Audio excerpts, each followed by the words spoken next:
Muito bem. Antes de falar sobre a história completa de Jezabel, vale notar que ela era a esposa do rei Ahab, que era o rei de Israel. Jezabel era uma mulher poderosa, influente e amaldiçoada, que conseguiu convencer seu marido, o rei Ahab, a adotar o culto de Baal, um deus nativo da Fenícia. Isto não foi bem recebido pela maioria dos israelitas, pois ela desafiava o Deus de Israel. E a Bíblia menciona que isso levou Ahab e Jezabel a trair as leis divinas. Eles foram considerados maus governantes, e durante seu reinado, Jezabel acabou com muitos profetas de Israel. Assim, seu reinado foi marcado por corrupção e decadência. O rei Ahab e Jezabel foram condenados pelo profeta Eliseu, e as profecias da Bíblia indicavam que seriam mortos por causa de seu desrespeito à lei de Deus. Muitas das profecias se realizaram, inclusive a profecia de Eliseu de que Jezabel seria morta por causa da corrupção dos seus maus atos. No fim da carreira de Jezabel, havia um rei vizinho, rei Jeó, que era mais leal a Deus, e este rei tinha um capelão, Jeú. O profeta Eliseu enviou Jeú aos reinos de Israel e da Fênice com ordens de matar os reis Ahab e Jezabel. Na verdade, a profecia de Eliseu fala em detalhes sobre como Jezabel seria morta.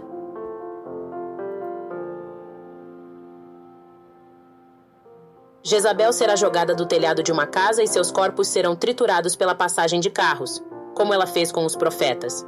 2 Reis 9:32-37. Como Eliseu disse, Jeú seguiu as instruções deixadas e matou Ahab, mas quando viu Jezabel, ela não tinha nenhum arrependimento. Jeú disse a Jezabel que ela seria tratada como um rei, mas isso era um engano. Ele disse isso apenas para conquistá-la e depois a jogou do telhado, onde ela morreu na rua por baixo. Então, ela foi tratada com a mesma falta de respeito com que ela tratava os profetas de Deus. Então, de acordo com a profecia, ela foi triturada pelos carros, sendo o que os críticos interpretam como significando que o seu corpo foi atropelado pelos carros que passavam pela rua. Isso mostra que, apesar de suas intenções aparentemente benéficas em acolher os profetas, o seu legado foi uma série de desdobramentos nefastos.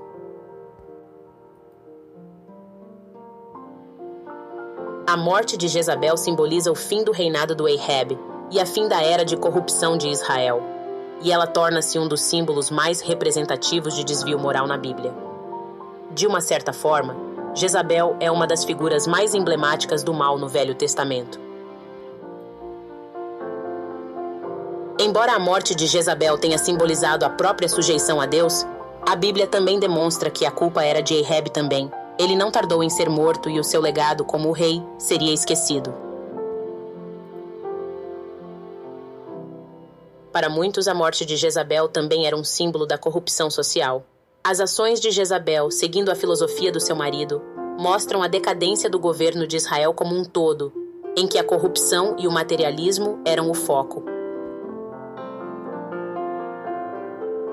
Outro elemento interessante a se notar sobre Jezabel é como ela não parece se arrepender de seus atos.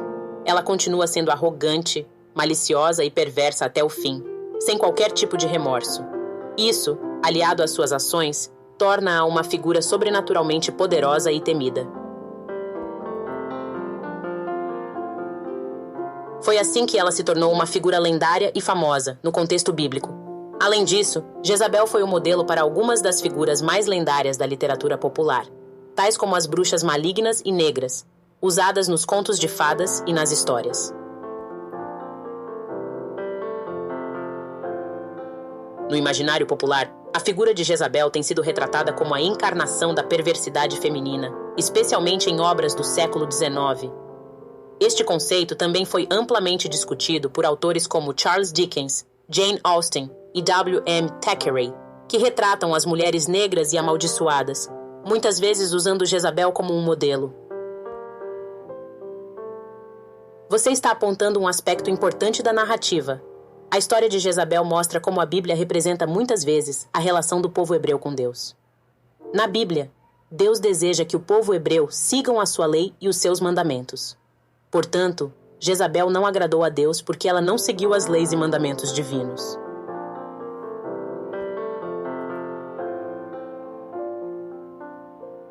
Muitos filósofos e pensadores religiosos, como Martin Buber e Soren Kierkegaard, salientaram como uma relação com Deus deve passar além da obediência simples, ou de seguir as normas, e deve estar além da apenas legalidade. Devem haver mais princípios virtuosos e um sentido de espiritualidade. Esses questionamentos tornam a história de Jezabel um debate mais amplo sobre justiça, moralidade, cumprimento da lei e existência humana. Ela pode ser vista como um modelo para como a relação com a divindade deve ser mais do que uma relação simples, mas não há um consenso sobre ela ser um mau exemplo ou um modelo a ser seguido.